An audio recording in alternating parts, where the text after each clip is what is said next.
very well-known guitar part to the Eagles, Hotel California. Okay, let's see. Differentiating composition functions will be what we'll be looking at in this section. And this is where we'll begin to get into the idea in calculus of the chain rule that we have for differentiating a certain type of a function. And this is a big all-encompassing rule that you'll be using for most derivatives, as most functions are a little bit more complicated and can be thought of as compositions of functions. So the idea is if you have two functions, one of them is y equals f of u, and u is just an intermediate variable. Think of it that way, as an intermediate variable.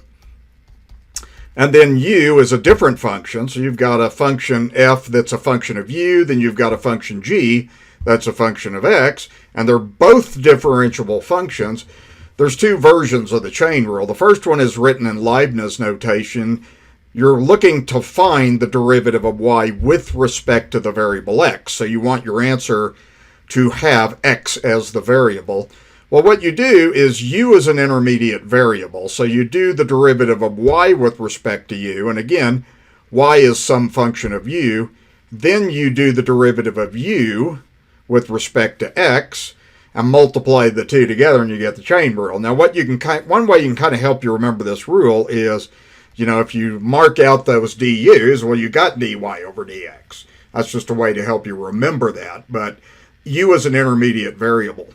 Another way is like this. You can think of g of x as a function inside of a bigger function. I like to think of it that way. So when you do the derivative of a composition of functions where you have a function inside of a bigger function, well, what you do is you do the derivative of the big function, and then you multiply by the derivative of the function that's inside. Okay, so this will make a lot more sense when we start looking at specific examples. So here is a chain rule procedure. You identify the expression for u, and that's generally going to be thought of as a function inside. Then you're going to identify the expression for y equals. I want you to think of that as a big function. You calculate the chain rule product. Dy over dx is dy over du times du over dx. So you're really just doing the derivative of these two functions you identify and then multiply them together. And at the end, you replace u with the expression in terms of x because you want your answer, you know, if you're finding dy over dx, you want your answer to have the variables x in it. You don't want it to have u as the final variable. Okay, so I'll move to the next page and we'll start doing some examples to kind of get you started on this. So we're going to look at a problem like this in three different ways to begin with. And the simplest way to do this problem is just multiply it out. And you could either write this out twice in FOIL, or you can do it in your head. I think as you get in higher math, you want to do stuff like this in your head. So really all you do is square the first term. So 3x times 3x is 9x squared. Then you square the last term. 4 to the second is 16. Then you multiply these together. 3x times 4, but then you got to remember to double it. Okay, so this is a pretty simple shortcut you can learn to do in your head. So if you do this, you get 9x squared. You double the 12x, you get a 24x plus 16. Okay, then we'd be ready to find the derivative. So I'll write this in Leibniz notation, dy over dx. We know the derivative of 9x squared is 18x. We know the derivative of 24x is the number in front, 24. We also know the derivative of a constant 16 is 0. So this is a type of function by now. You want to be able to easily do that derivative in your head. Okay, so we'll look at the second thing on this now. So what I look at is I've got 3x plus 4 to the second. So we have two functions. The function inside is the one that I'm going to use for u. So I'm going to call u is going to be 3x plus 4. That's going to be the function inside. And then the big function is that u to the second power.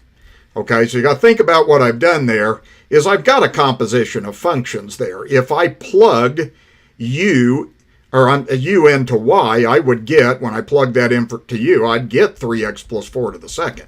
So I'm sort of like decomposing the function.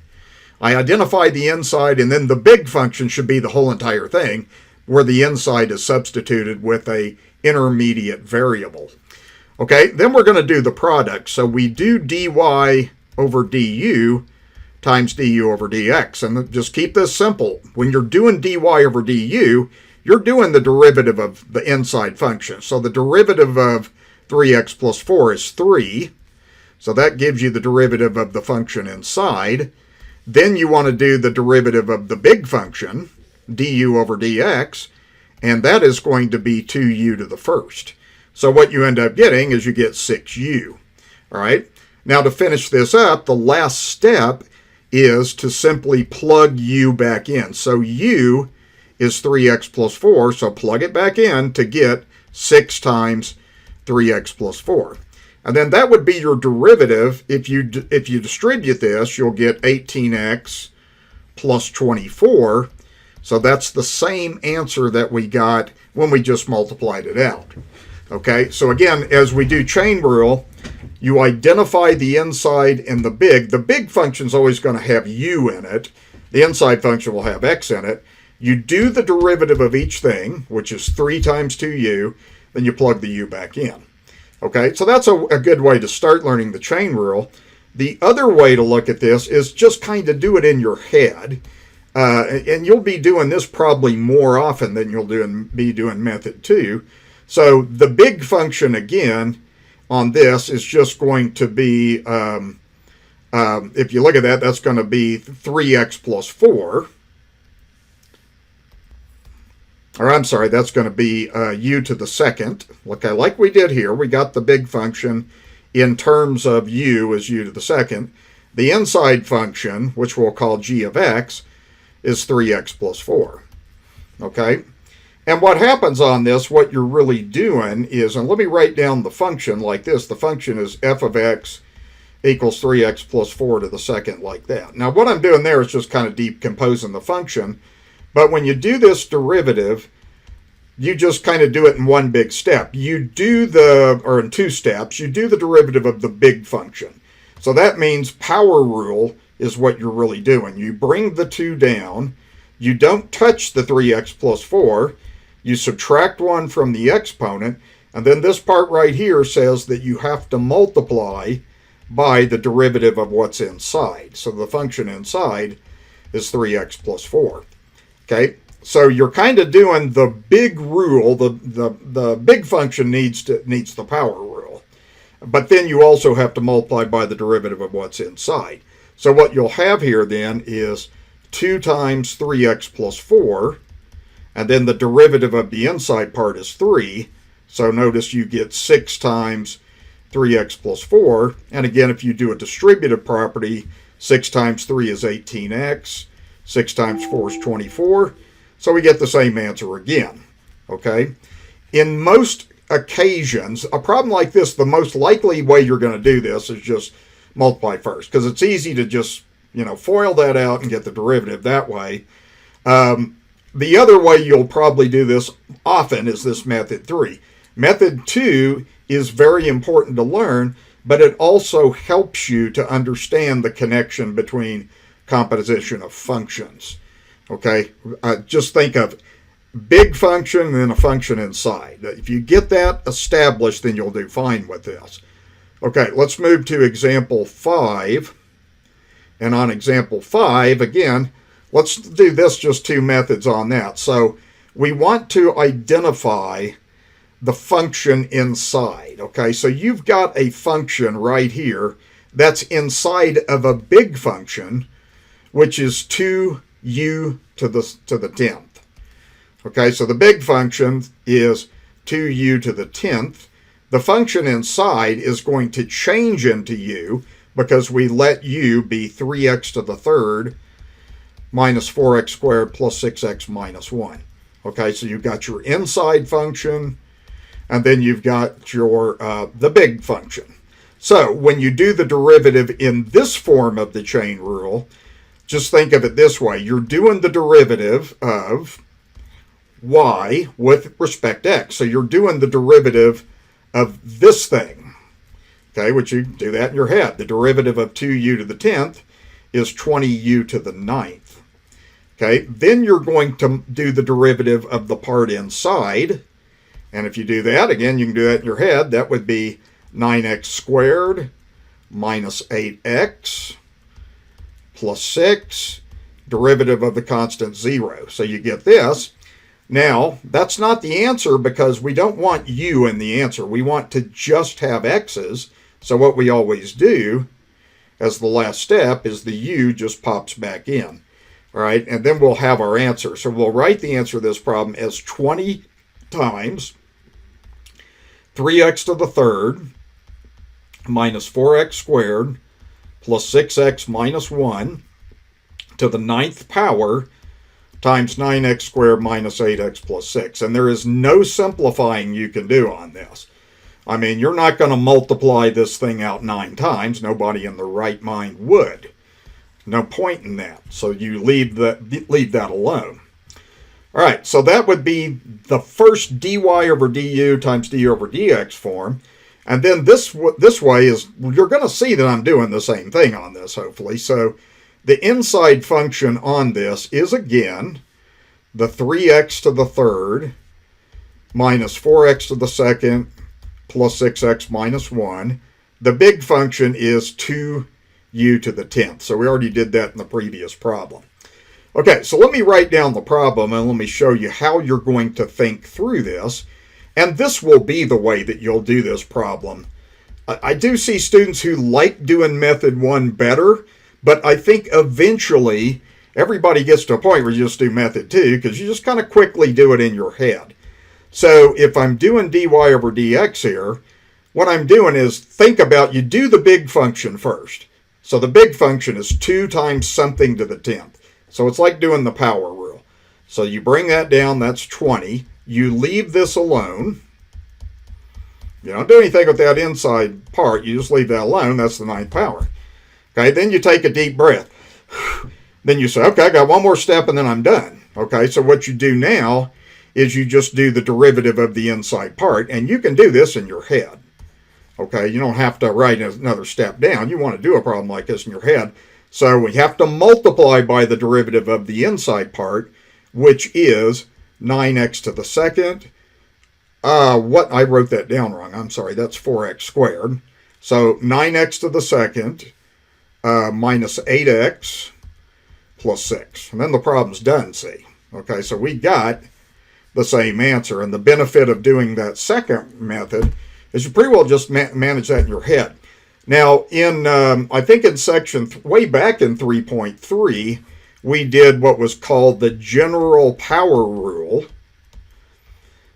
And so you've already kind of done some of this on homework and everything. The general power rule is really the chain rule. It's just something that you use so often that you don't tend to think of it as the chain rule. I mean, the textbook didn't even have to teach that. We could have waited till now to teach that. Okay, so that'll kind of get you started on that. I'll move to the next page here, and then I'm going to do one more problem, and then I'll let you get to work and try a few on your own. Okay, so remember with this one, u is the inside function. So the function inside is this. So that's 10x to the second plus 4x. Then you've got the big function. The big all-encompassing function is the square root of something. So that's square root of u. Okay, and I'm going to go ahead and write that as u to the 1/2 because I'm going to have to do the derivative of that. So once you identify these things, then what you can do is you just do the chain rule, which really means do the derivative of both of these functions, multiply them together. Okay, so we're going to do dy over du times du over dx. Okay, so when I do dy over du, I'm doing the derivative of the big function. Okay, so we know that that is 1/2 u to the 1/2 minus 1. That's negative 1/2, and then that's done. Okay, then we're going to focus on du over dx, which is the derivative of the part inside. And you must have this in parentheses. That'll be 20x plus 4, like that. Now the last step, and that you will be able to simplify a little bit on this one, is you take the u and you plug it back in. Okay, so what you're going to get is 1/2 times 10x squared plus 4x to the negative 1/2 power. And then I am going to factor out a 2 out of this so I can cancel out this 2. Okay, you can factor a 4 out also if you want to, but it doesn't matter. Let's just take a 4 out. So that would leave me with 5x plus 1, like that. And then you can reduce 4/2 to 2. So what I'm going to get then is 10x to the second plus 4x to the negative 1/2 times 2 times 5x plus 1. Okay, now if you want to move that down to the bottom and change this in a radical, you could. And you could multiply this back out if you wanted to. You don't have to, though. So this would give 10x plus 2. And then if I bring that to the bottom, you would have the square root of 10x squared plus 4x. And then there's not really anything else you can do. You notice that you could take an x out of this, but it really wouldn't help you any. And you could factor a 2 out, but there's several ways you can write this answer. But if you chose to, yeah, you could take a 2x out of the bottom and get 2x times 5x plus 2, but nothing's going to come out of that radical, so it doesn't matter. I mean, there's 3 or 4 different ways you could write an acceptable answer to this problem. Okay, so that's the idea. Okay, so the next one, we've already found the big function. The big function was u to the 1/2. The inside function was 10x squared plus 4x. So you can think of this problem as a generalized power rule like we've already learned. If you write this as 10x squared plus 4x to the 1/2, when you do the derivative, think about, I need to start by doing the derivative of the big entire function. So I'm going to bring the 1/2 down. I'm going to leave the inside part alone. I'm going to subtract 1 from the exponent to get negative 1/2. And then in my head, I can multiply by the derivative of the inside part. And then I can simplify, or I could leave this alone. So if I do the derivative of that inside part, I'm going to get 20x plus 4. And then, that's going to give you the same thing. Okay, so I'm just going to stop there because this is equivalent to that. Okay, so pause the video. If you need to look over this and go through this again, you can. Otherwise, just move down to, let's see, I think I've got 2 problems waiting for you. So do the problem number 1 and the problem number 2 on the next page. I'll kind of zoom out on this a little bit so you can see the problems you're doing. Okay, then when you're ready to check, just move ahead. Okay, so you can go ahead and check your answers. So problem number 1, you should have got the same answer both ways. So just kind of make note of what you did. The inside function is 2x minus 13, and then the big function is u to the 100th. You just really multiply by the derivative of each. So the derivative of u to the 100th is 100u to the 99th. Derivative of 2x minus 13 is 2. Multiply together, and then plug back in. So don't forget that you always plug back in as your last step. So that's how that would go, that version. If you do it this way, it's just, you're doing the whole thing in your head, basically. Just treat this like a power rule. That comes down, this stays alone, to the 99th, multiply by the derivative of what's inside. Okay, all right, so I'll move to the next page, let you check this. Okay, so here's the answers on that. There's different ways to write your answer, but the basic thing that you wanted to get to is what I have in yellow highlighted. 1/3, 3x to the third minus 4x squared to the negative 2/3 times the 9x squared minus 8x. Okay, so again, what I did on this is the function inside is this thing. That's what's under the radical. And then the big function is a cube root of something. So when you do the derivative of these, you're going to have 1/3 u to the negative 2/3. Derivative of u with respect to x is 9x squared minus 8x. Then it's plugging back in, so I just plug that back in for u to get this answer. And again, what I did is kind of things we're used to doing. I have a negative exponent. I can bring that to the denominator, so it's a positive. Then I can change this back into a radical like I did there.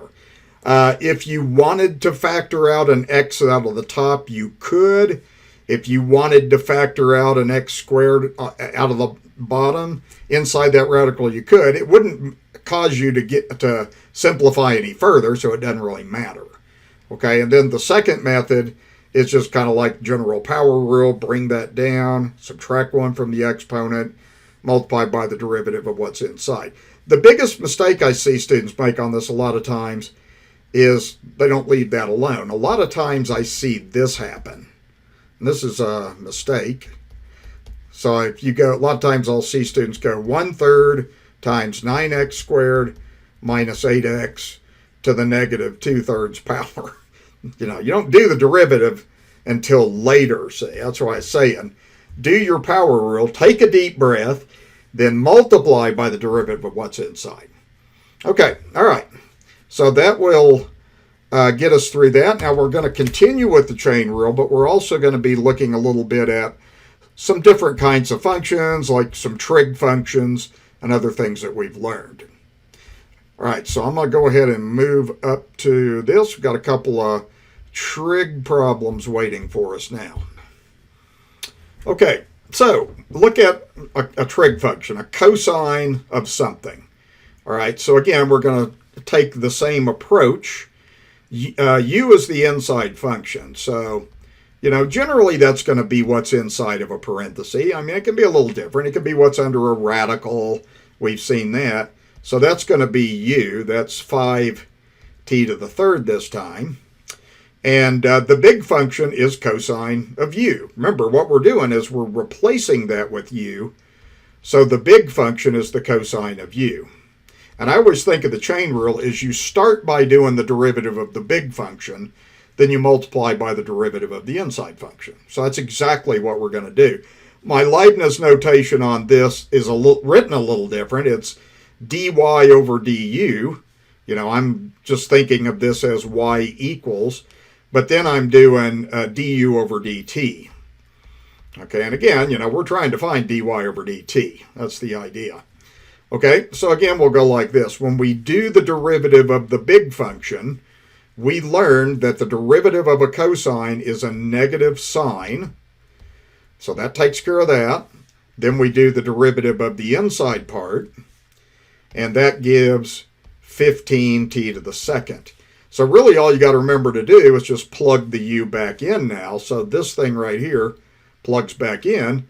So we will get negative sine of 5t to the third multiplied by 15t to the second, like that.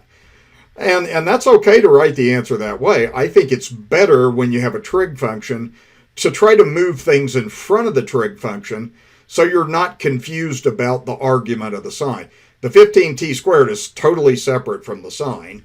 So I would write this as negative 15t to the second sine 5t to the third, like that. That would be a great answer right there. Okay, nothing else you can do with that. Okay, now if you do the next one, see, we've already identified the big function was the cosine of u, and the inside function was 5t to the third. So in practice, the way that I would think through this problem is like this. When I do the derivative, I hardly ever use method 1, although it's important to know it for other things that show up in calculus in the future. So it's good to understand both, but in practice, you typically do method 2 most of the time. So I just look at, okay, the big function is cosine. So the derivative of a cosine is negative sine of whatever this is.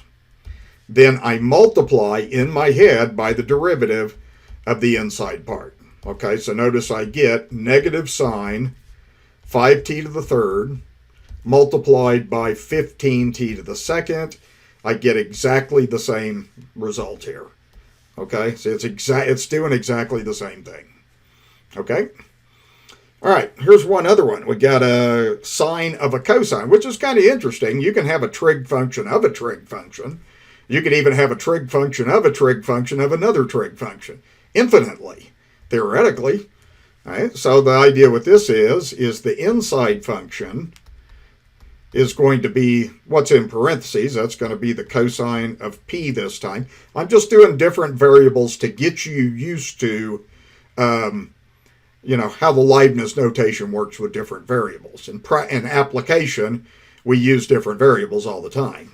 The big function is the sine, and that would be written as the sine of u. Okay, so again, this thing is u.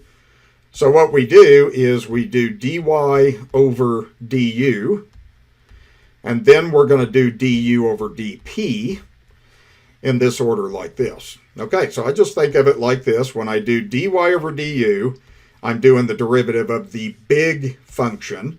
We know the derivative of sine u is just cosine u. Then what I do is I do the derivative of the inside part. Okay, we know that the derivative of a cosine is negative sine, like that. Okay, and then we want to have p as our answer, so we're going to pop the u function back in. So we're going to get cosine of cosine of u, which is cosine of p, times the sine of p, and then that negative would be best if you just put it in front like that. So that looks a little strange. It doesn't matter what order you write this in. I think I would prefer to write this as negative sine p cosine of the cosine of p. Okay, you're not used to seeing trig expressions like that, but they pop up. All right, so that would be your official derivative. Okay, the next one, again, the big function that's just the sine of u. The inside function is the cosine of p. So in practice, now this is what you want to do with these problems. You want to get to where you can do most of these things in your head. So when I do the derivative, the big thing is the sine of something. So the derivative of the sine of something is the cosine of that something. Then the chain rule instructs me to multiply, it's always multiply, by the derivative of the function inside, which is the cosine of p. Okay, so what we're going to get is the cosine of p, and we know the derivative of a cosine p is a negative sine p. So I get the same thing. Okay, so I just write this as negative sine p times cosine of the cosine of p like that. Okay, these kind of problems like that can sometimes be a little confusing for students when they're learning them. And the expressions we're going to do are going to gradually kind of get a little more complex. But you're still thinking of inside and big function. Okay? All right, I'll move to the next page. So I am going to do an additional problem with a trig function. And then I'm going to put you to work and let you try some problems with trig functions. Okay, so on this, let's see. The function inside is going to be this. So this will be our inside function, and that will be 2 tangent of z. The big function is just something to the fourth power. So that will be u to the 4th power. Okay, so identify, those two things.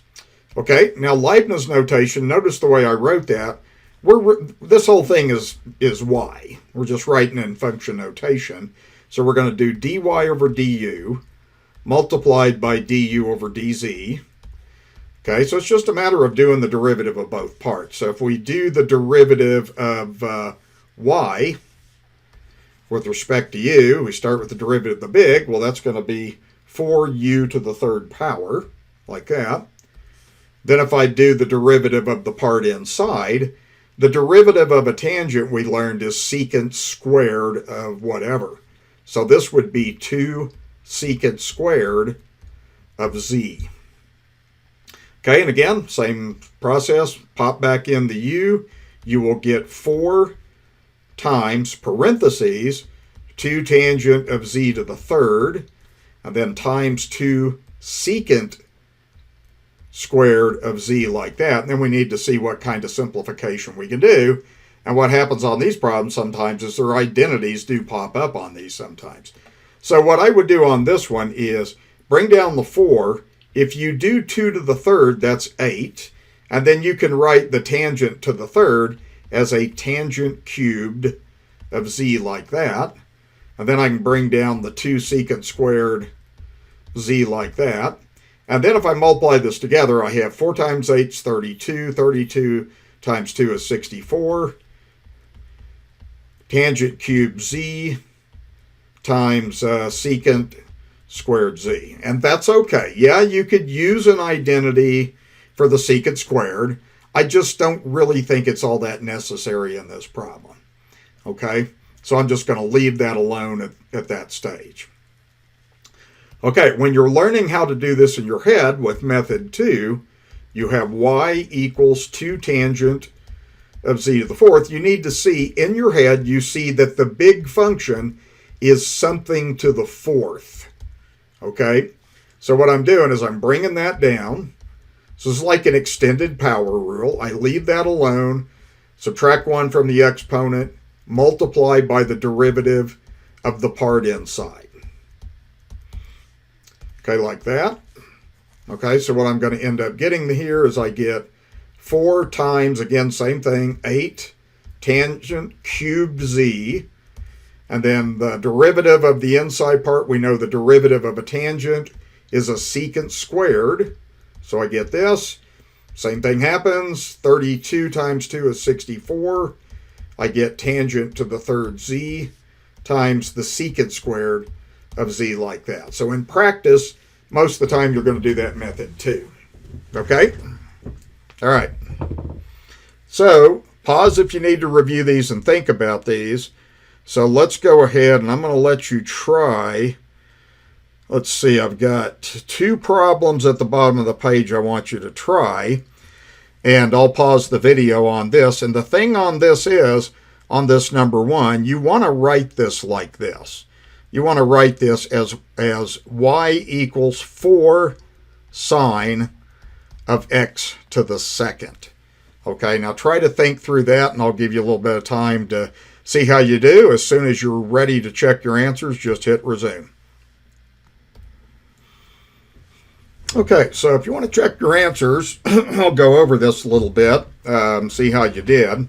I did use an identity on number 1, so let me go over kind of what I did on number 1. And the answer I was looking for was to get all the way to the point where you got 4 sine of 2x. Okay, and what happens on this problem, it's you have a trig identity that the sine of 2x is equal to 2 sine x times cosine x.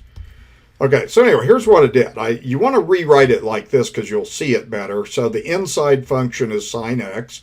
The big function is 4u to the second. Okay, so if you're doing dy over du times d over dx, the derivative of sine x is cosine x. That's where that comes from. The derivative of 4u to the second is 8u. And then what I do is, okay, u is sine x, so I got to plug it back in. So I get cosine x times 8 sine x. Okay, now if you got this answer right here, if you have on your paper 8 sine x cosine x, you've done the calculus correctly. And there's no rule that says I have to go any further. I could leave that alone, but it's a good idea when you're working with these 4 things that you'll do in the future to try to use identities and try to spot them when they show up. So what I do is I know that 2 sine x cosine x is sine 2x. So I'm clever about the way I do this. I change the 8 to 4 times 2. And the reason I do that is because now I have a 4, but 2 sine x cosine x gets replaced with 4 sine 2x. So I'd like you to try to go as far with these trig problems as you can. Okay, if you look at it with method 2, you know, you've got the big function is just 4 times something to the second power. That something is sine x. That's your inside function. So you can think of this like the power rule. Bring the 2 down. That would be 8 sine x to the first. That would be a sine x to the first. Of course, you don't need to write anything. then multiplied by the derivative of the inside part, which is the cosine. So it's 8 sine x, derivative of inside part's cosine x, and then the simplification was the same way. I changed the 8 to 4 times 2. Okay, down at the bottom, the key thing that you had to kind of review a little bit is the derivative of a cotangent. Let me write this just kind of a general rule. The derivative of cotangent of x is negative cosecant x cotangent x. So we've learned the derivatives of our 6 trig functions. So when I did this, the inside part is the 10t the second. The big all-encompassing function is the cotangent of something, and that something is u. So we do dy over du times du over dt is the chain rule formula. The derivative of cotangent u is negative cosecant u cotangent u. The derivative of u is 20t. Now we plug the u back in.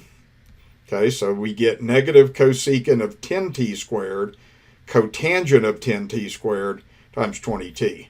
And really in a problem like this, there's just nothing worth doing on identities. I mean, all you could do with a cosecant is change it to 1 over sine. All you can do with a cotangent is either change it to, or just change it to literally its ratio, which is cosine over sine. And if you do that, that isn't going to make the problem any simpler. Okay, and then I just put the 20 in front because it looks better to have things in front of trig function. That's kind of my thought. Okay, the next one, again, same thing. Inside function is cotangent, big function, or I said that backwards. Inside function, 10t the second, big function's cotangent. So when I look at a problem like this, I just sort of ignore that at the beginning and think, okay, how do I do a derivative of a cotangent?